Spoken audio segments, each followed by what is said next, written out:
मैं कोई त्योहार नहीं करती, कोई मैं व्रत नहीं करती, तीज भी नहीं करती, सिंदूर भी नहीं लगाई हूँ और मेरे पति प्रोफेसर रमाकांत ठाकुर जी बिल्कुल हेल्दी और स्वस्थ हैं। मैं ब्राह्मणों से इस व्यवस्था से बहुत दूर हूँ और बहुत सालों से हूँ, मान्यवर जा रहे हैं 2001 से। और आज हमारे सारे बच्चे सफल हैं। 2 बेटियां हैं मेरी जो इंटर कॉलेज में लगी हैं 2 साल पहले। एक का गायघाट में है, वो भी आ जाएगी, और एक मधुबनी में थी, वो भी ट्रांसफर होकर यहाँ आ जाएगी। एक बेटा MBBS कर रहा है। सारे बच्चे सफल है। नहीं है कि हम भगवान को नहीं मानते हैं तो भगवान की वजह से हमारे बच्चे नहीं, सारे बच्चे सफल। परिवार सुखी है, दोनों सर्विस में हैं, ठीक हैं, स्वस्थ हैं, आपके सामने खड़े हैं। तो मन से, ये मन का जो भ्रम है ना, जो आप उधर दे रही है ना, उसे निकाल के फेंकिए। एक शराबी पिता से भी ज्यादा खतरनाक एक पाखंडी माँ होती है। एक शराबी पिता से भी ज्यादा खतरनाक एक पाखंडी अंधविश्वासी माँ होती है। कैसे? कभी भी एक शराबी पिता ये नहीं चाहेगा कि मेरे बच्चे शराबी बने, कभी भी नहीं चाहेगा। लेकिन जो अंधविश्वासी माँ होगी, पाखंड में डूबी हुई माँ होगी, धार्मिक कर्मकांडों में उलझी हुई माँ होगी, वो हमेशा चाहेगी कि मेरे बच्चे भी ऐसा ही बने। इसलिए सबसे ज्यादा जवाबदेही और जिम्मेदारी हम महिलाओं के कंधे पर है। हम क्या देखना चाहते हैं, अपने बच्चों को क्या बनाना चाहते हैं? अपने बच्चों को मजबूत बनाना चाहते हैं, साइंटिफिक अप्रोच वाला बनाना चाहते हैं, या उन्हें हम धार्मिक कर्मकांडों में उलझा करके उन्हें मानसिक रूप से पंगु बनाना चाहते हैं? ये आपको तय करना होगा। कितना अजीब लगता है जब हमसे गाय का गोबर रख के कहा जाता है कि तुम इसे मान लो कि गणेश है। पूजा होता है तो होता है ना। आप समझ सकते हैं कि पढ़ा लिखा व्यक्ति भी कोई गाय का गोबर ला के रख दे और उसे कहे कि मान लो कि गणेश हैं, तो हमारा विवेक कहाँ है? हम कितने विवेकशील हैं? समझ सकते हैं आप कि हम कितने विवेकशील रह गए कि गोबर को रख के कहा जाता है कि मान लो कि गणेश। वहीं पर पहचान हो गई कि आप में विवेक कितना है, आप क्या सोचते हो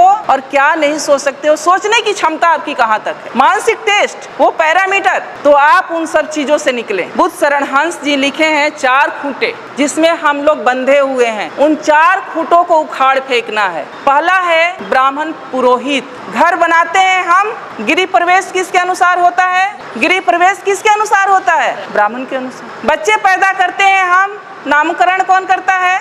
शादी विवाह ठीक करते हैं हम, बिना तिथि कुछ नहीं करते।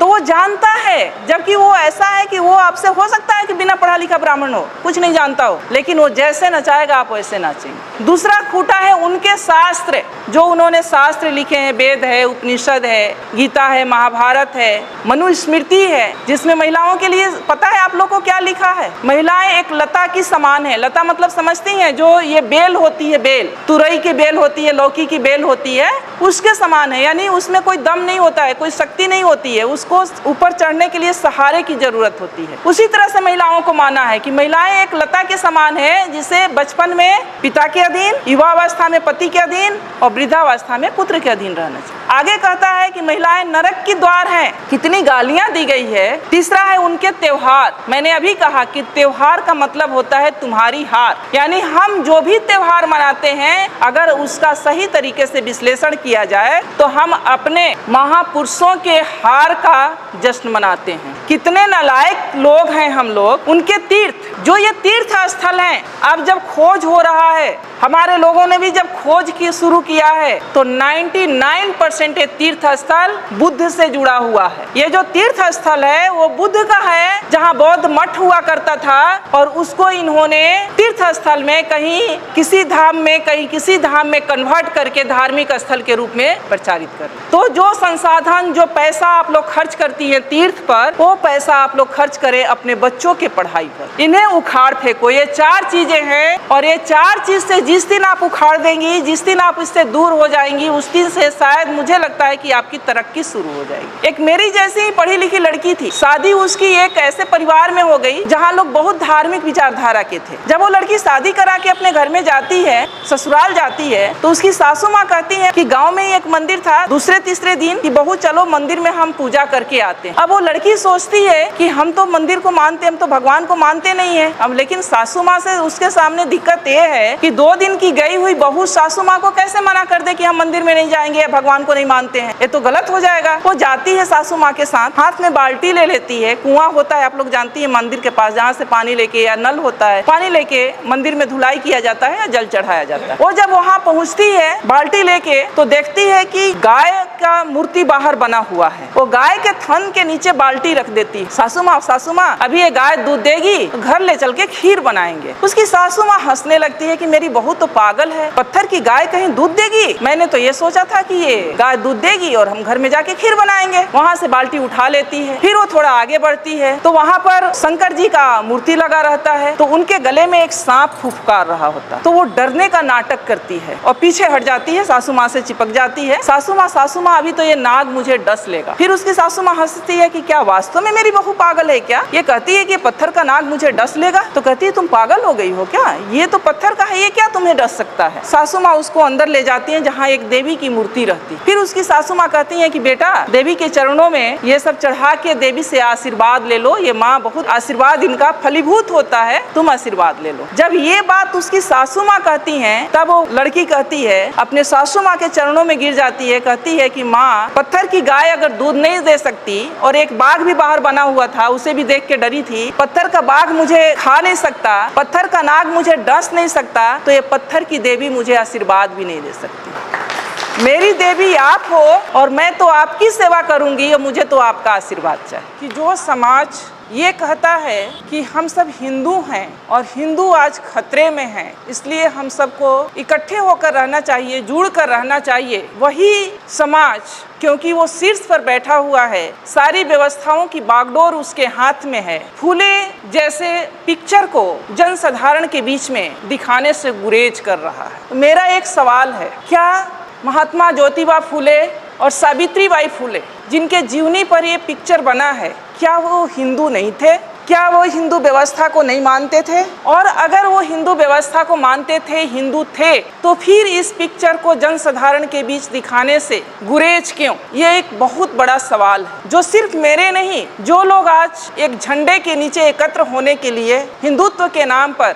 मरे जा रहे हैं, उनको सोचने वाली बात। सावित्री बाई फूले और ज्योतिबा फूले एक ऐसा नाम है जिन्होंने आपको आज इस स्थिति में बैठने का हक दिया। अगर मैं आज एक प्रोफेसर हूँ तो इसका भी श्रेय ज्योतिबा फूले और माता सावित्री बाई फूले को जाता है, क्योंकि अगर वो ये प्रयास नहीं किए होते तो हम महिलाएं ना कोई डॉक्टर बनता, ना इंजीनियर बनता, ना प्रोफेसर बनता। सिर्फ महिलाएं ही नहीं, कोई भी SC ST OBC का व्यक्ति और सभी वर्ग की महिलाएं, मैं कहती हूँ कि महिलाओं का मतलब सिर्फ SC ST OBC की नहीं बल्कि सामान्य वर्ग की भी महिलाएं, सभी वर्ग की महिलाएं, आज जो कुछ भी हैं हम लोग, वो हम माता सावित्री बाई फूले और ज्योतिबा फूले की देन है। रही उनके संघर्ष की बात तो मैं बता दूं कि माता सावित्री बाई फूले जब मात्र 7 वर्ष की थी तब उनके हाथ एक इंग्लिश की किताब लगी, अंग्रेजी की बुक लगी और उसके पन्ने पलट रही थी। इतने में उन पर नज़र उनके पिता की पड़ती है और वो उनके हाथ से किताब छीनकर खिड़की के बाहर फेंक देते हैं, क्योंकि उस समय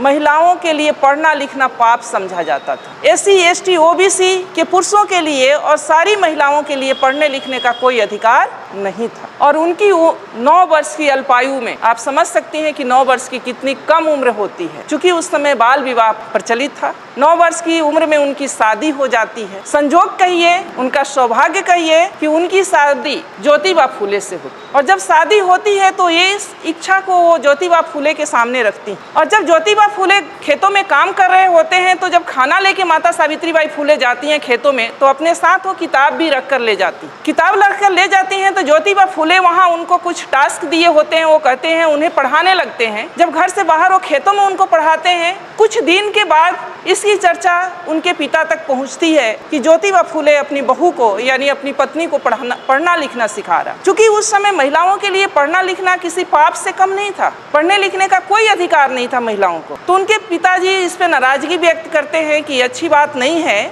आप सावित्री को पढ़ाओ लिखाओ नहीं बेटा, घर का काम काज करने दो बहू को, ये अच्छी बात नहीं है, क्योंकि जब तुम ऐसा करोगे तो अपने जाति बिरादरी के लोग या समाज के लोग इसका विरोध करेंगे। लेकिन ज्योतिबा फूले नहीं मानते। वो शुरू से इस व्यवस्था को चूंकि बहुत करीब से वो देखे थे। वो भी घटना आप लोग को पता होगा कि जब वो अपने एक दोस्त के सवर्ण दोस्त के शादी में जाते हैं पगड़ी बांध करके, और वहां पर जब वो व्यक्ति एक उस वर्ग का व्यक्ति, उस जाति का व्यक्ति ये कहता है कि ये ओबीसी का व्यक्ति हमारी जाति की शादी में क्या कर रहा है, उन्हें अपमानित किया जाता है, तब उनको समझ में आता है कि शिक्षा कितनी जरूरी है और शिक्षा के बाद भी बहुत कुछ नहीं बदलने वाला। फिर वो प्रण करते हैं कि नहीं चाहे जो हो जाए लेकिन मैं सावित्री को पढ़ाऊंगा कहूंगा जो बातें यही नहीं रुकती है। एक दिन उनके पिता उनके सामने एक शर्त रखते हैं कि या तो बहू को यानी सावित्री को पढ़ाना लिखाना छोड़ दो या तो मेरा घर छोड़ दो। उस समय सावित्री बाई भी हक्के बक्के रह जाती हैं कि पिता समान ससुर दो तरह की शर्त रख दिए, या तो मैं पढ़ना लिखना छोड़ दूं या पति के साथ मैं घर को छोड़ दूं। ज्योतिबा फूले कहते हैं कि डरने की बात नहीं है, हम पढ़ना लिखना नहीं छोड़ेंगे, तुम्हें पढ़ना लिखना है और हम पिता का घर छोड़ेंगे। उस समय बिना झिझक बिना कुछ लिए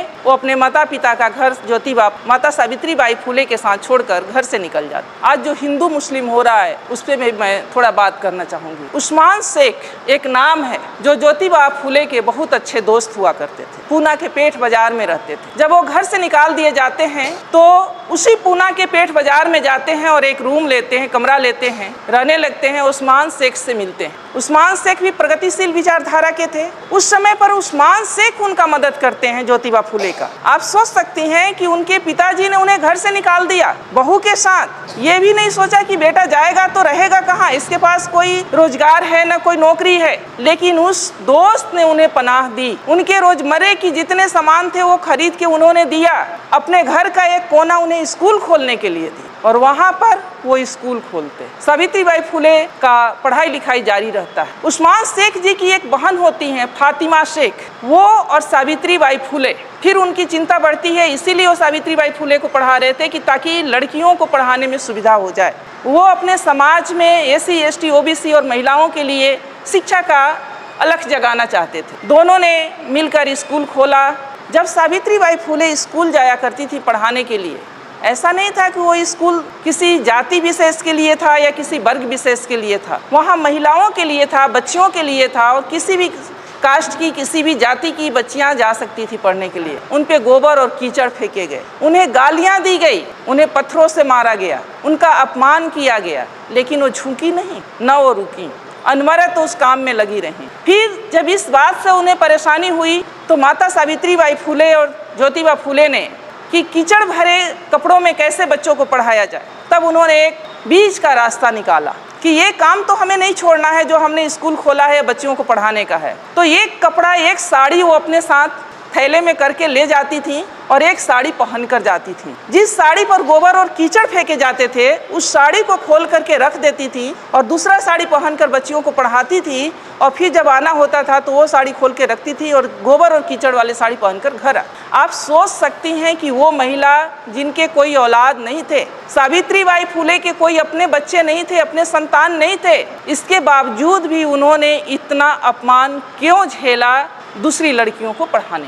आज हम लोग अगर सावित्रीबाई फूले की चर्चा कर रहे हैं तो उसके पीछे का राज यही है कि वो निस्वार्थ भाव से पूरे समाज की महिलाओं को मुख्य धारा से जोड़ने के लिए उन्होंने ये काम किया और इसमें हजारों रोड़े आए, उन्हें घर से निकाला गया, उन्हें अपमानित किया गया, उन पर कीचड़ और गोबर फेंके गए, फिर भी वो कभी रुकी नहीं। फूले दंपति इतना अपने काम के प्रति अड़िग थे कि लाखों परेशानियां आने के बावजूद भी वो दोनों रुके नहीं। इतना ही नहीं, उस समय चूंकि कम उम्र में शादी हो जाती थी तो लड़कियां कम उम्र में शादी होने की वजह से बाल विधवाएं भी हो जाती थी और एक बहुत बड़ा अत्याचार महिलाओं के ऊपर बाल विधवा के रूप में था। अगर कोई बाल विधवा हो जाती उसके बाल मुड़ दिए जाते, जैसा कि मान्यवर ने बताया। उसको अच्छा खाने का हक था, ना अच्छा पहनने का अधिकार था, उसे कहीं एक रूम में कोठरी में डाल दिया जाए, यानी उसकी जिंदगी एक नरक के बराबर हो गई थी। उससे माता सावित्रीबाई बहुत व्यथित थी। उन्होंने इस बात की भी चर्चा ज्योतिबा फूले से की और उन दोनों ने मिल करके एक बाल विधवा आश्रम खोले, जहाँ जो उपेक्षित बाल विधवाएं हैं या जो वैसी बाल विधवा जो माँ बनने वाली हैं किसी कारण से और समाज उनको या परिवार उनको स्वीकार नहीं कर रहा है, वो वहाँ आकर अपनी बच्चों को जन्म दे सकती थी। इतना बड़ा काम उन लोगों ने सिर्फ और सिर्फ समाज के लिए किया। और आज हमने जैसा कि कहा कि पढ़ने लिखने का जो अधिकार मिला, अगर ज्योतिबा फूले नहीं होते, सावित्रीबाई फूले नहीं होती तो छत्रपति साहू जी महाराज नहीं होते, छत्रपति साहू जी महाराज नहीं होते तो फिर बाबा साहब भी नहीं होते और बाबा साहब नहीं होते तो ये संविधान नहीं होता, ये संवैधानिक अधिकार नहीं होता और आज हम यहाँ बोल नहीं रहे होते, आप लोग यहाँ सुन नहीं रहे। अब महिला सशक्तिकरण की बात हम करते हैं। महिला सशक्तिकरण, मैं ये नहीं मानती कि आज भी महिलाएं हमारी कमज़ोर हैं। हमारी महिलाएं सशक्त हुई हैं, ऊंचे ऊंचे पदों पर गई हैं, डॉक्टर बनी है, इंजीनियर बनी है, पायलट बनी है, जज बनी है, हर क्षेत्र में वो काबिलियत हासिल की हैं, लेकिन क्या उनका सशक्तिकरण की दिशा सही है? सवाल यहाँ है। क्या हम उस व्यवस्था को, उन महापुरुषों के त्याग और बलिदान को समझ पा रहे हैं जिसकी बदौलत आज हम यहाँ बैठे हैं या हम हैं? नहीं। हमें निराशा और हताशा होती है कि जिस व्यवस्था ने हम महिलाओं को ह्यूमन बीइंग नहीं समझा, मानव नहीं समझा, जिसने हमें नरक का द्वार कहा, जिसने हमें पतित कहा, जिसने हमें ये कहा कि महिलाओं के घुटने में दिमाग होते हैं, जिसने हमें न जाने कितनी गालियों से अपमानित किया, आज भी हम पढ़ी लिखी महिलाएं भी उसी व्यवस्था को पुष्ट करने में लगे हुए हैं। अपना साधन संसाधन सब वहाँ खर्च करने में लगे हैं। और जिन महापुरुषों ने हमें ये हक दिया मान सम्मान के साथ जीने के लिए, न तो उन्हें हम जानते हैं, न जानने की कोशिश करते हैं, न हम उन्हें पढ़ते हैं, और अगर जानते भी हैं तो उसे मानते नहीं। दिक्कत सबसे बड़ी यहाँ। आज जिस व्यवस्था के तहत हम लोग जी रहे हैं, मान्यवर ने कहा कि दो सिद्धांतों, दो विचारधाराओं की लड़ाई है जो 300 वर्षों से चली आ रही है। बहुत सारे कबीर जी बिल्कुल पढ़े लिखे नहीं थे, लेकिन उनके इतनी सटीक विश्लेषण है। पाहन पूजे से हरी मिले तो मैं पूजू पहाड़, ताते ये चक्की भली पीस खाए संसार। बिना पढ़ा लिखा व्यक्ति इतनी बड़ी बात कह गया, और हम लोग MA PhD डिलीट किए हुए व्यक्ति उसी पत्थर के चक्कर में अपने सारे पढ़ाई लिखाई को मिट्टी में मिला रहे। आज जो व्यवस्था चल रही है, और ये महिलाओं के बाद जो मान्यवर ने कहा, चाहे जो सब्जेक्ट में रखा गया कि महिलाओं को जागृत करना बहुत ज़रूरी है। अगर हम महिलाओं के महत्व की बात करें तो महामानव बुद्ध ने भी ये कहा है कि जो 8 रत्न होते हैं उनमें से महिलाएं सबसे महत्वपूर्ण है, सबसे श्रेष्ठ रत्न है। क्योंकि जो चक्रवर्ती सम्राट भी पैदा होता है तो एक माँ के गर्भ से ही पैदा होता है, और उसका पालन पोषण भी माँ ही करती है। इसलिए महिलाएं, जिस समाज की, जिस परिवार की महिलाएं जितनी सशक्त होंगी, जितनी बुद्धिमान होंगी, वो समाज और परिवार उतना ही सशक्त और बुद्धिमान होगा, प्रगतिशील होगा। आज क्या हो रहा है? मान्यवर ने बहुत सही बात कहा कि श्रीमान श्री तो चलाते हैं ऐसे कार्यक्रमों में, और हमारी मतियाँ रह जाती हैं घरों में। मैं नहीं कहती कि ये सारे दोष महिलाओं का है, ये सारा दोष महिलाओं का सिर्फ नहीं है, महिलाओं से भी ज़्यादा दोष पुरुषों का है, हमारे समाज के पुरुषों का है, जिनको ये भय है कि अगर हम अपनी महिलाओं को भी, हमारी महिलाएं भी अगर जागृत हो गई तो शायद हमारा पुरुषत्व पर ठेस पहुंचेगा।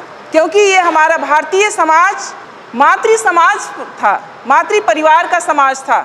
सिंधु घाटी की सभ्यता को उठाकर पढ़ लीजिए, मोहनजोदड़ो की सभ्यता को उठा करके पढ़िए, मातृ सत्तात्मक परिवार हुआ करता था। माँ के नाम से परिवार का नाम होता था, वंश का नाम चलता था। लेकिन उस सभ्यता को, हमारे मूल सभ्यता को, हमारे मूल संस्कृति को मिटा करके ये जो संस्कृति और सभ्यता हम पर थोपी गई है, जिसके हम सब शिकार हैं, और आज हम उसी में आनंदित हो रहे हैं, ये गलत है। पढ़े लिखे होने के नाते हम लोगों को ये जानना बहुत ज़रूरी है कि हमारा दोस्त कौन है, हमारा दुश्मन कौन है, कौन सी मूल संस्कृति हमारी संस्कृति है और कौन सी मूल संस्कृति हमारी संस्कृति नहीं है। ब्राह्मणवादी व्यवस्था जो है, जिस व्यवस्था में आज हम लोग जी रहे हैं, वो व्यवस्था हमें गुलाम बनाने की व्यवस्था है, वो हमारी व्यवस्था नहीं है।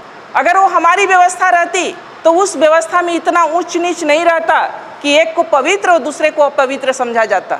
उसमें 6743 जातियाँ नहीं बनाई जाती, उसमें महिलाओं का इतना अपमान नहीं किया जाता, जिसमें ये कहा जाता कि महिलाओं का अपना स्वतंत्र कोई अस्तित्व ही नहीं है। बचपन में वो पिता के अधीन, युवावस्था में पति के अधीन, और वृद्धावस्था में पुत्र के अधीन रहने के अधिकारी है। यानी महिलाओं का अपना कोई अस्तित्व नहीं है, और हम महिलाएं उसी व्यवस्था में अपना सारा संसाधन, अपनी सारी एनर्जी खत्म किए जा रहे हैं। तो हमें समझना होगा, जिस व्यवस्था के तहत हम लोग जी रहे हैं वो व्यवस्था हमारे लिए नहीं। हमारी व्यवस्था क्या है? जो हमारे महापुरुषों ने दिया है, जो ज्योतिबा फूले ने दिया है, जो सावित्रीबाई फूले ने दिया है, जो रामास्वामी पेरियार ने दिया है, जो बाबा साहब ने संवैधानिक आपको अधिकार दिया है, वो हमारी व्यवस्था है, जिसमें समानता असमानता जैसी कोई बात नहीं है। जिसमें समानता की बात कही जाती है, असमानता जैसी कोई बात नहीं है। बंधुत्व का बात है, भाईचारा की बात है। संवैधानिक अधिकार जो है, संवैधानिक जो विचारधारा है, उसके अकॉर्डिंग हमको व्यवहार करना होगा। हमें हर उस व्यवस्था को नकारना होगा जो असमानता पर आधारित है, जो बंधुत्व और न्याय की बात नहीं करता है। महिलाओं की बात है तो महिलाओं की, जैसा कि बात आई, अभी बहुत सारी बातें आई। महिलाएं क्या है? महिलाओं को क्यों इतना गुलाम बनाया गया, महिलाएं क्यों इतना सॉफ्ट टारगेट हो जाती हैं, महिलाओं को क्यों अपने क्लच में लोग ले लेता है, इसके पीछे का भी रीजन है। अब पढ़ी लिखी महिलाएं हैं तो बाहर निकलने लगी, लेकिन जब पढ़ी लिखी महिलाएं नहीं थी तो पुरुष अपने साथ उनको कहीं भी लेके जाते नहीं थे। वो घर में रहती हैं, वो संवेदनशील भी होती हैं। अगर कोई उनसे ये कह दे कि तुम्हारे परिवार पर, तुम्हारे पति पर या तुम्हारे बेटे पर इस तरह का ग्रह गोचर है और ये करोगी तो ठीक हो जाएगा, तो वो अपना सब कुछ न्यौछावर करने के लिए तैयार हो जाती है। और इसी उसके मनोविज्ञान का फ़ायदा हमारे दुश्मनों ने उठाया। मैं आपसे एक सवाल करती हूँ कि जो माँ, यहाँ बिहार में एक कल्चर है कि चाहे वो महिला बिल्कुल बेड पर हो, बेड रेस्ट में हो, डॉक्टर ने उसे मना कर दिया हो हर चीज़ से, फिर भी अगर वो जिंदा है तो वो ज्योतिया व्रत नहीं छोड़ती हैं। ऐसा है ना, ज्योतिया करेंगी ही करेंगी, क्योंकि कहा जाता है कि ये ज्योतिया जो है वो बच्चे के लिए है। तो जो माँ या जो महिला इतना 24 घंटे का बिना पानी के, बिना अपने बच्चे के सलामती के लिए व्रत कर सकती है, क्या उस महिला को झकझोर दिया जाए और बता दिया जाए कि असली तुम्हारी संस्कृति क्या है, तो क्या वो अपने बच्चे के उन्नति के लिए वो स्वीकार नहीं करेगी? जरूर करेगी। तो दोष हमारी महिलाओं में सिर्फ नहीं है, दोष हमारे पुरुषों में भी है कि जो हमारे पुरुष खुद ब्राह्मणी व्यवस्था के गुलाम हैं, वो अपनी महिलाओं को अपना गुलाम बना के रखना चाहते हैं। तो हमारी महिलाएं दोहरी शिकार हो रही हैं। तो पहले पुरुषों को भी तैयार होना होगा, पहले हमारे समाज के पुरुषों को मानसिक रूप से तैयार होना पड़ेगा और अपने महापुरुषों की विचारधारा को अपने घरों तक ले जाना पड़ेगा। और अगर वो वहाँ पर, कई बार होता है कि महिलाएं हमारी बहुत जल्दी नहीं समझ पाती, क्योंकि उन्होंने जो बचपन से देखा है, अपने माँ के आंचल में जो देखा है कि माँ हमारी व्रत करती थी, त्यौहार करती थी, पूजा पाठ करती थी, और अचानक आप उनसे कहें कि आपको कोई पर्व नहीं करना है, तीज त्यौहार नहीं करना है, तो वो नहीं मानेंगी। तो आपको उनको ऐसे प्रबोधनों में, जहाँ इस तरह के वैचारिक प्रबोधन होते हैं, वहाँ लेकर जाना चाहिए। वहाँ भी नहीं लेकर जा सकते हैं तो आप पतली पतली किताबें आती हैं, उस तरह की किताबों को उनको देना चाहिए ताकि वो पढ़ें। सोशल मीडिया पर बहुत सारी चीज़ें आने लगी है, आप उनसे उनको अवेयर कराएं, क्योंकि ये बरसों की गुलामी 2 दिन में नहीं ख़त्म होने वाली। टाइम लगेगा, लेकिन वो ख़त्म होगा अगर महिला जिस समाज की और जिस परिवार की समझ गई एक बार। क्योंकि बाबा साहब ये कहते थे कि अगर महिलाओं की उसकी गुलामी का एहसास दिला दिया जाए तो उसकी बेड़ी को तोड़कर निकलने में उसे देर नहीं लगेगी। तो हमारे यहाँ जितने भी बहनें बैठी हैं, माताएं बैठी हैं, उनसे भी मेरा अनुरोध है, और जितने भी हमारे पुरुष भाई बैठे हैं उनसे भी अनुरोध है कि ये हम सभी को सहयोग से इस तरह के कार्यक्रमों को सफल बनाने के लिए, सहयोग से सभी को ये परिवर्तन के लिए, घरों में कई बार क्या होता है कि जब महिलाएं थोड़ी प्रगतिशील होती है और पुरुष प्रगतिशील नहीं होते हैं तो वहीं लड़ाई शुरू हो जाती है। पुरुष ये कहना शुरू कर देते हैं कि ये थोड़ी पढ़ लिख के क्या गई, ये बातों को नहीं मानती या मेरी बातों को नहीं मानती। और कई बार अब ये भी देखा जाता है, उसका दूसरा भी पक्ष है कि महिलाएं जब पढ़ लिख जा रही हैं, लड़कियां जब पढ़ लिख जा रही हैं, तो वो भी पुरुषों को तरजीह नहीं दे रही हैं। तो मैं यहाँ पर ये भी कहना चाहूँगी कि पुरुष और महिला दोनों, एक साइकिल का जो 2 चक्के होते हैं, 2 पहिए देखा आप लोगों ने साइकिल, अगर एक पहिए को पंचर कर दिया जाए और दूसरे का टायर ट्यूब सही रहे तो क्या जहाँ पर जाना है वहाँ तक हम उस साइकिल से पहुँच सकते हैं? नहीं पहुँच सकते ना। तो इसीलिए पति पत्नी का सामंजस्य होना, वैचारिक सामंजस्य होना बहुत ज़रूरी है, एक दूसरे को सपोर्ट करना बहुत ज़रूरी है। और अगर पति प्रगतिशील हैं, इस तरह के प्रबोधनों से अगर वो सशक्त हो गए हैं और पत्नी नहीं किसी तरह से मान रही हैं, तो आप उन्हें ब्लेम मत करें कि वो नहीं मानती हैं। आप एक तो उनको ऐसे कार्यक्रमों में ले जाएं, दूसरे में पतली पतली किताबें दें, उनसे धीरे धीरे बातें करें, उन्हें बताएं, तभी वो सशक्त हो सकती हैं या सुन सकती हैं, आपको बातों को समझ सकती हैं। अभी जो समाज में ये चल रहा है, देश में ये चल रहा है कि हिंदू असुरक्षित हैं और हिंदुओं एक हो जाओ, मुस्लिम सिर्फ बहाना है, टारगेट पर SC ST OBC हैं, मूल निवासी हैं। जो आपको ये दिखाया जा रहा है हिंदू मुस्लिम का सीन, वो वास्तव में हिंदू मुस्लिम का सीन नहीं है। हिंदू मुस्लिम के आड़ में SC ST OBC को कैसे घुटने पर लाया जाए, जो थोड़ा सा ऊपर उठ गया है, कैसे उसे बर्बाद किया जाए, ये पूरे षड्यंत्र देश में चल रहा है। अब है कि स्त्रियों का शोषण सबसे ज़्यादा कहाँ हो रहा है, तो स्त्रियों का शोषण सबसे ज़्यादा धर्मों ने किया है। जो धर्म, जिसको हम लोग धर्म कहते हैं, वास्तव में वो धर्म नहीं, धंधा है। जो धर्म कहते हैं कि हम धार्मिक काम कर रहे हैं, वो धर्म नहीं, धंधा है। और पढ़े लिखे भी यहाँ अंधा है, क्योंकि धर्म का अर्थ होता है धारण करना। मैं समाजशास्त्र की छात्रा रही हूँ, उसमें पढ़ाया जाता है कि धर्म का अर्थ होता है धारण करना। धर्म का अर्थ कहीं भी पूजा पाठ से नहीं है। धर्म का मतलब होता है हमारे नैतिक चरित्र से, कि हम कितने नैतिक हैं। हम अपने कर्मों के प्रति, कर्म का मतलब हमारी जो ड्यूटी है, जो हमारी रिस्पॉन्सिबिलिटी है। अगर हम एक माँ हैं तो हमारा ये धर्म है कि अपने बच्चों का पालन पोषण परवरिश अच्छे तरीके से करें। हमारा ये धर्म नहीं है कि हम मंदिर में जाके घंटी बजाएं और बच्चा हमारा भूख से बिलख रहा हो। धर्म का मतलब होता है हमारे नैतिके से। तो जो महिलाओं का जो शोषण सबसे ज़्यादा हुआ है वो धर्मों ने किया है, फिर भी महिलाएं सबसे ज़्यादा धार्मिक कर्मकांडों में उलझी रही हैं। उन्हें यह पता नहीं है कि जिन धार्मिक कर्मकांडों को मान रही हैं वो उन्हें गुलाम बनाने के लिए है। जिन धार्मिक कर्मकांड को हम लोग कर रहे हैं वो कुछ और नहीं है। जैसा उमा शंकर जी ने कहा कि महिलाओं के लिए व्रत त्यौहार इसलिए रखा गया कि जब वो माँ बनने वाली रहे और उपवास करे तो जो बच्चों को पौष्टिक आहार मिलना चाहिए वो न मिले और बच्चा जो है वो किसी तरह से माने हष्ट पुष्ट न हो। तो महिलाओं का इसीलिए किया गया कि महिलाएं किसी भी समाज की रीढ़ होती हैं, किसी परिवार की रीढ़ होती हैं। जिस परिवार की महिला पढ़ी लिखी होगी, मजबूत होगी, फिजिकली या मेंटली मजबूत होगी जिस परिवार के, उस परिवार के बच्चे भी मेंटली और फिजिकली मजबूत होंगे। जो महिलाएं देखती होंगी आप कि जो माँ बीमार सी है उसके बच्चे भी बहुत हष्ट पुष्ट नहीं होते। तो ये साइंटिफिक भी है।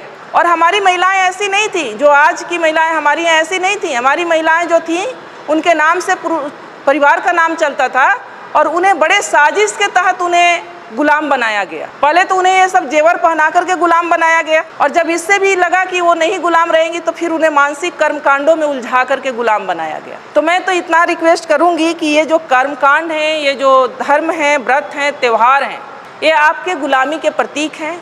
जो त्यौहार हैं वो आपके, त्यौहार के मतलब होता है तुम्हारी हार। यानी ये सब हम लोग जो त्यौहार मनाते हैं वास्तव में हिंदू पर्व त्यौहार, वो हम अपने ही पूर्वजों की हार का जश्न मनाते हैं। हम लोग अपने ही पूर्वजों के हार का जश्न मनाते हैं। और कहा गया है कि एक शराबी पिता से भी ज़्यादा खतरनाक एक पाखंडी माँ होती है। एक शराबी पिता से भी ज़्यादा खतरनाक एक पाखंडी अंधविश्वासी माँ होती है। वो कैसे? कभी भी एक शराबी पिता ये नहीं चाहेगा कि मेरे बच्चे शराबी बने, कभी भी नहीं चाहेगा। लेकिन जो अंधविश्वासी माँ होगी, पाखंड में डूबी हुई माँ होगी, धार्मिक कर्मकांडों में उलझी हुई माँ होगी, वो हमेशा चाहेगी कि मेरे बच्चे भी ऐसा ही बने। इसलिए सबसे ज़्यादा जवाबदेही और जिम्मेदारी हम महिलाओं के कंधे पर है। हम क्या देखना चाहते हैं, अपने बच्चों को क्या बनाना चाहते हैं? अपने बच्चों को मजबूत बनाना चाहते हैं, साइंटिफिक अप्रोच वाला बनाना चाहते हैं, या उन्हें हम धार्मिक कर्मकांडों में उलझा करके उन्हें मानसिक रूप से पंगु बनाना चाहते हैं?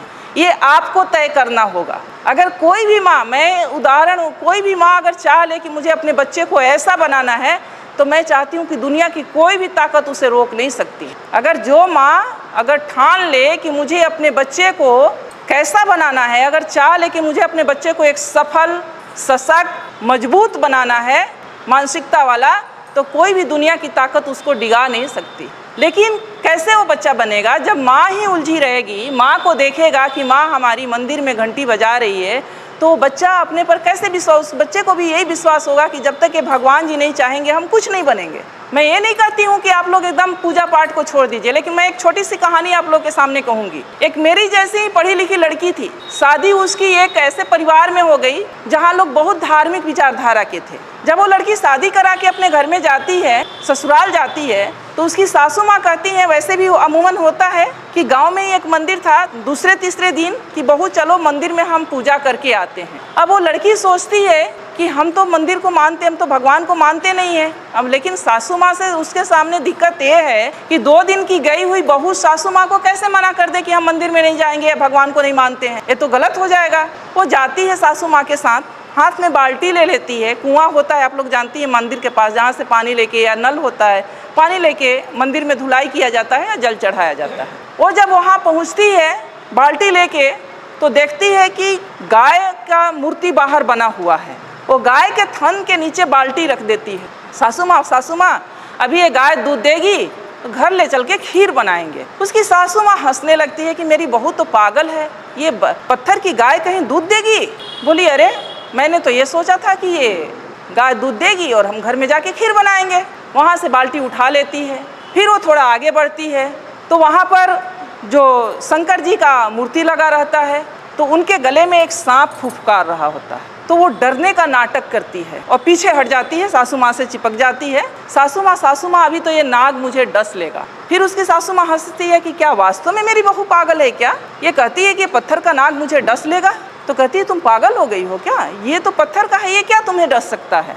तो बोली अच्छा नहीं डसेगा? तो नहीं। तो लड़की समझती है दिमाग से कि अब मैं सही रास्ते पर हूँ, अब सासू माँ को समझाना थोड़ा आसान हो जाएगा। फिर उसके बाद सासू माँ उसको अंदर ले जाती हैं जहाँ एक देवी की मूर्ति रहती। फिर उसकी सासू माँ कहती हैं कि बेटा देवी के चरणों में ये सब चढ़ा के देवी से आशीर्वाद ले लो, ये माँ बहुत जो है आशीर्वाद इनका फलीभूत होता है, तुम आशीर्वाद ले लो। जब ये बात उसकी सासू माँ कहती हैं तब वो लड़की कहती है, अपने सासू माँ के चरणों में गिर जाती है, कहती है कि माँ अगर गाय का, पत्थर की गाय अगर दूध नहीं दे सकती और एक बाघ भी बाहर बना हुआ था उसे भी देख के डरी थी, पत्थर का बाघ मुझे काट नहीं खा नहीं सकता, पत्थर का नाग मुझे डस नहीं सकता, तो ये पत्थर की देवी मुझे आशीर्वाद भी नहीं दे सकती। मेरी देवी आप हो, मेरी देवी आप हो और मैं तो आपकी सेवा करूंगी और मुझे तो आपका आशीर्वाद चाहिए। आज समाज में क्या हो रहा है, मैं महिलाओं को थोड़ा आईना दिखाना चाहूँगी। आज समाज में क्या हो रहा है, हम बहुत धार्मिक बन रहे हैं, हम खूब पर्व त्यौहार कर रहे हैं, तीज त्यौहार कर रहे हैं, मंदिरों में जा रहे हैं, तीर्थ स्थानों पर जा रहे हैं, और घर में हमारे बुजुर्ग को हम पूछ भी नहीं रहे हैं कि आप खाना खाएंगे या नहीं, वो हमें बोझ लग रहे हैं। हमारे वृद्ध हैं, हमारे बुजुर्ग वृद्धाश्रम में जा रहे हैं, तो ये कैसा धर्म है? धर्म ही करना है तो मानवता का धर्म करें, आप अपने बुजुर्गों का सम्मान दें। धर्म ही करना है तो अपने पति का साथ दें। धर्म ही करना है तो अपने बच्चों को सद्मार्ग दिखाएं, उनको अपना समय दें, उनको सही रास्ते पर ले जाएं, उनको जीवन में सफल बनाएं, उनमें वैज्ञानिक सोच भरें, साइंटिफिक सोच भरें उनमें। धर्म ये है, धर्म ये नहीं कहता कि आप जा करके, अगर यही धर्म होता तो हमारे महापुरुष भी यही धर्म किए होते। बाबा साहब लास्ट में जा करके उन्होंने कहा कि ये धर्म रहने के लायक नहीं है, और उन्होंने लास्ट में जाके बौद्ध धर्म को स्वीकार किया। वो कहते हैं कि जो धर्म एक कुत्ता बिल्ली को गोद में पालता हो, घर में जाने का अधिकार देता हो, और एक व्यक्ति को अछूत मान के उसे छूने पर भी छूना भी नहीं चाहता हो, वो धर्म धर्म नहीं हो सकता। तो हम लोग को साइंटिफिक विचार अपने में लाना होगा, तभी हम अपने महापुरुषों की बात कर सकेंगे, उनकी विचारधारा को अपना सकेंगे और उनके विचारों पर चल सकेंगे। एक बार मेरी बहस हो गई थी सोशल मीडिया पर कि मुझसे पूछा गया, कुछ बातें थी, मैंने उस पर कटाक्ष की कि कितना अजीब लगता है जब हमसे गाय का गोबर रख के कहा जाता है कि तुम इसे मान लो कि गणेश है। होता है ना, पूजा होता है तो होता है ना। आप समझ सकते हैं कि पढ़ा लिखा व्यक्ति भी कोई गाय का गोबर ला के रख दे और उसे कहे कि मान लो कि गणेश हैं, तो हमारा विवेक कहाँ है? हम कितने विवेकशील हैं? समझ सकते हैं आप कि हम कितने विवेकशील रह गए कि गाय को भी रख करके, गोबर को रख के कहा जाता है कि मान लो कि गणेश है। यानी आप वहीं पर पहचान हो गई कि आप में विवेक कितना है, आप क्या सोचते हो और क्या नहीं सोच सकते हो, सोचने की क्षमता आपकी कहाँ तक है। मानसिक टेस्ट, वो पैरामीटर, तो आप उन सब चीज़ों से निकलें। मेरा बस एक ही रिक्वेस्ट है कि उन 3-4 चीज़ करें। 4 खूंटे की बात कही गई है, IAS एक शायद मेरे पास है वो किताब, 4 खूंटे, बुद्ध शरण हंस IAS हैं। ये पतली सी किताब है, IAS हैं, ये कोई साधारण व्यक्ति नहीं है, समझ सकते हैं आप लोग। बुद्ध शरण हंस जी लिखे हैं 4 खूंटे जिसमें हम लोग बंधे हुए हैं। उन 4 खूंटों को उखाड़ फेंकना है। अगर वास्तव में अपने महापुरुषों के प्रति थोड़ी सी भी हम लोगों की अंदर श्रद्धा है तो करना पड़ेगा, तभी हम, क्योंकि जब तक हमारे इस मन मस्तिष्क में कुछ लिखा हुआ है, जब ब्लैक बोर्ड देख रहे हैं, जब तक ब्लैक बोर्ड पर लिखा हुआ है, दूसरी चीज़ तब तक नहीं लिखी जा सकती जब तक कि उसको साफ न किया जाए। बिना साफ किए दूसरी चीज़ नहीं लिखी जा सकती। तो ये जो 4 खूंटे हैं उससे आपको उखाड़ना होगा। पहला है ब्राह्मण पुरोहित। घर बनाते हैं हम, गृह प्रवेश किसके अनुसार होता है? गृह प्रवेश किसके अनुसार होता है? ब्राह्मण के अनुसार। बच्चे पैदा करते हैं हम, नामकरण कौन करता है? शादी विवाह ठीक करते हैं हम, बिना तिथि कुछ नहीं करते। तो वो जानता है, जबकि वो ऐसा है कि वो आपसे हो सकता है कि बिना पढ़ा लिखा ब्राह्मण हो, कुछ नहीं जानता हो, लेकिन वो जैसे नचाएगा आप वैसे नाचेंगे। तो सबसे पहले तो इसको छोड़िए, पहला खूंटा। दूसरा खूंटा है उनके शास्त्र, जो उन्होंने शास्त्र लिखे हैं, वेद है, उपनिषद है, गीता है, महाभारत है, मनुस्मृति है। मैं तो कहती हूँ कि उनके वेदों को भी आपको पढ़ना चाहिए। शायद आप उनके वेदों को पढ़ लें, मनुस्मृति को पढ़ लें तो शायद कल्याण हो जाए। जिसमें महिलाओं के लिए पता है आप लोग को क्या लिखा है? महिलाएं एक लता की समान है। लता मतलब समझती हैं, जो ये बेल होती है, बेल, तुरई की बेल होती है, लौकी की बेल होती है, उसके समान है। यानी उसमें कोई दम नहीं होता है, कोई शक्ति नहीं होती है, उसको ऊपर चढ़ने के लिए सहारे की ज़रूरत होती है। उसी तरह से महिलाओं को माना है कि महिलाएं एक लता के समान है, जिसे बचपन में पिता के अधीन, युवावस्था में पति के अधीन और वृद्धावस्था में पुत्र के अधीन रहना चाहिए। आगे कहता है कि महिलाएं नरक की द्वार हैं। कितनी गालियां दी गई है। तीसरा है उनके त्यौहार। मैंने अभी कहा कि त्यौहार का मतलब होता है तुम्हारी हार, यानी हम जो भी त्यौहार मनाते हैं, अगर उसका सही तरीके से विश्लेषण किया जाए तो हम अपने महापुरुषों के हार का जश्न मनाते हैं। कितने नालायक लोग हैं हम लोग, कितने नालायक लोग हैं हम लोग, जो हम अपने ही पूर्वजों के अपमान, जो उनका अपमान हुआ। देखिए मनुस्मृति, देखिए आ गया ब्राह्मणों का संविधान, जिससे आजकल चल रहे हैं हम सब, अभी भी चल रहे हैं। संविधान लागू होने के 75 साल बाद भी हमारा व्यवहार, विचार सब इससे चल रहा है, संविधान से नहीं चल रहा है। क्योंकि अगर संविधान से चल रहा होता तो समता, समानता, बंधुत्व और न्याय की बात हो रही होती। तो दूसरा है कि उनके शास्त्र का से अपना नाता तोड़ लीजिए। उनके त्यौहार, उनके तीर्थ, जो ये तीर्थ स्थल हैं, अब जब खोज हो रहा है, हमारे लोगों ने भी जब खोज की शुरू किया है, तो 99% ये तीर्थ स्थल बुद्ध से जुड़ा हुआ है। ये जो तीर्थ स्थल है वो बुद्ध का है, जहाँ बौद्ध मठ हुआ करता था, और उसको इन्होंने तीर्थ स्थल में कहीं किसी धाम में, कहीं किसी धाम में कन्वर्ट करके धार्मिक स्थल के रूप में प्रचारित कर दिया। तो जो संसाधन, जो पैसा आप लोग खर्च करती हैं तीर्थ पर, वो पैसा आप लोग खर्च करें अपने बच्चों के पढ़ाई पर। मेरा कहना है कि बच्चों के पढ़ाई पर इन्हें उखाड़ फेंको। ये 4 चीज़ें हैं, और ये 4 चीज़ से जिस दिन आप उखाड़ देंगी, जिस दिन आप इससे दूर हो जाएंगी, उस दिन से शायद मुझे लगता है कि आपकी तरक्की शुरू हो जाएगी।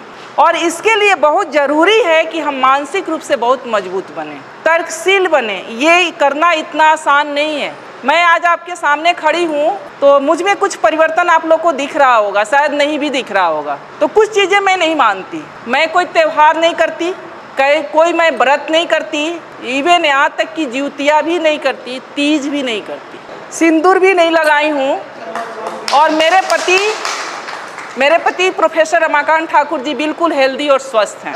मैं ब्राह्मणों से, इस व्यवस्था से बहुत दूर हूँ और बहुत सालों से हूँ। मान्यवर जा रहे हैं 2001 से, और आज हमारे सारे बच्चे सफल हैं, सारे बच्चे सफल हैं। इसी मुजफ्फरपुर में 2 बेटियां हैं मेरी जो इंटर कॉलेज में लगी हैं 2 साल पहले। एक का गायघाट में है, वो भी आ जाएगी, और एक मधुबनी में थी, वो भी ट्रांसफ़र होकर यहाँ आ जाएगी। एक बेटा MBBS कर रहा है। सारे बच्चे सफल है। नहीं है कि हम भगवान को नहीं मानते हैं तो भगवान की वजह से हमारे बच्चे नहीं हैं, सारे बच्चे सफल हैं। परिवार सुखी है, दोनों सर्विस में हैं, ठीक हैं, स्वस्थ हैं, आपके सामने खड़े हैं। तो मन से, ये मन का जो भ्रम है ना, जो आप उधर दे रही है ना, उसे निकाल के फेंकिए और आप समझिए कि ये घर मेरा मंदिर है, परिवार ही मेरे देवता हैं।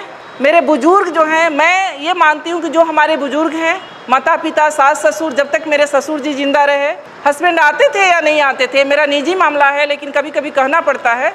मैं गांव में आकर के, साल में 4 बार 5 बार मैं गांव में आकर के मैं अपने फादर इन लॉ के लिए रहती थी। क्योंकि मेरे फादर इन लॉ एक बार गए थे मुरादाबाद, मेरे बड़े जेठ नहीं हैं, तो जेठानी जो हैं तो घर नहीं छोड़ के जा सकते थे, तो उनकी वजह से मैं आके साल में 4 बार 5 बार 5-5 6-6 दिन रहती थी उनकी सेवा के लिए। वो मेरे लिए देवता थे। मेरे माँ बाप, मेरे सास ससुर, वो मेरे बड़े बुजुर्ग मेरे लिए देवता थे। तो मैं यही अनुरोध कि मेरी माता जी बैठी हैं, इनसे बड़ा देवता कोई नहीं है। ये जिनके घर में भी हैं, उनसे, उनके घर के लिए मैं बताऊं कि उनसे बड़ा कोई देवता नहीं है। और कहीं उनको तीर्थ और मंदिर और मस्जिद और कहीं तीर्थ यात्रा पर जाने की ज़रूरत नहीं है जिनके घर में बुजुर्ग हैं।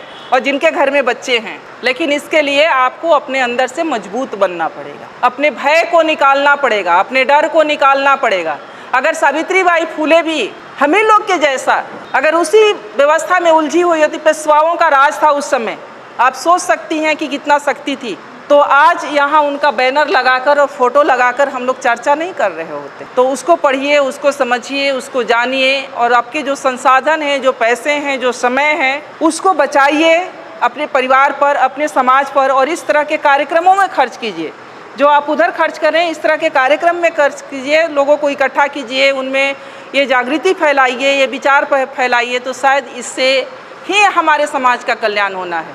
नहीं तो अगर हम उधर हैं तो उधर एक पशु से ज़्यादा हमारा महत्व नहीं है। उधर अगर हैं, हम जिस व्यवस्था में हम लोग जी रहे हैं, अगर उसी व्यवस्था में हैं तो किस स्थिति में हैं और क्या आपका महत्व है, आप लोग भी हमसे अच्छा जानते हैं। SC ST OBC के लिए क्या कहा गया है, उसको पढ़ने लिखने का अधिकार नहीं है, उसको संपत्ति रखने का अधिकार नहीं है, उसको अच्छा कपड़ा पहनने का अधिकार नहीं है, अच्छे मकान में रहने का अधिकार नहीं है।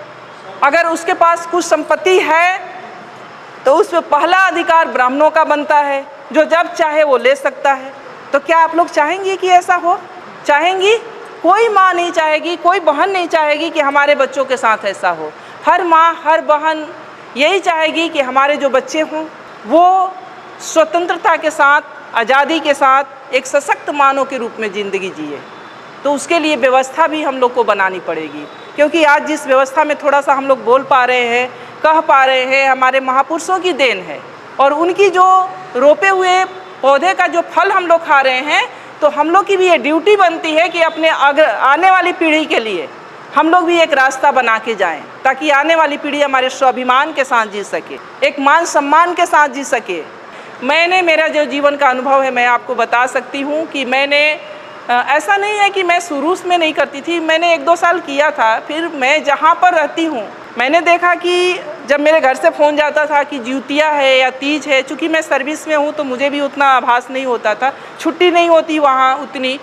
तो मैंने कहा कि वहाँ के लोग नहीं करते, कोई नहीं जानता ये जिउतिया क्या होता है, ये तीज क्या होता है, वो दूसरे महीने में। तो मैंने अपने दिमाग में ये सोचा कि ऐसा कैसे हो सकता है कि बिहार की माँ के लिए बच्चे अपने इतने प्रिय हैं और यहाँ की माँओं के लिए बच्चे नहीं प्रिय हैं। ये तो पूरे इंडिया में एक दिन होना चाहिए, ये तो बड़ा घालमेल है। फिर मैंने 1-2 साल मेरे तर्क चला, फिर मैंने छोड़ दिया। हमने कहा ये सब कुछ नहीं है, मन का भ्रम है और मन के भ्रम के अंतर्गत ये सब कुछ हम लोग कर रहे हैं। तो ये सब एक तरह से हमारे मन का भ्रम ही है और उस भ्रम में हम लोग पड़े हुए हैं। और जब तक हम लोग उस भ्रम से निकलेंगे नहीं, तब तक हम अपना सांस्कृतिक जो हमारी अपना कल्चर है उसको अपना नहीं पाएंगे। तो इसलिए मेरा एक अनुरोध यही है कि आप लोग अपने महापुरुषों को पढ़ें, उन्हें सुनें, उन्हें समझें, उन्हें जानें और उनके बताए हुए मार्ग पर चलने का प्रयास करें, ताकि हमारी आने वाली जो पीढ़ी है उससे भी एक अच्छा माहौल, एक अच्छा समाज और अपने महापुरुषों से हमें जो मिली हुई आज़ादी है उसका उपभोग करने का अवसर मिले।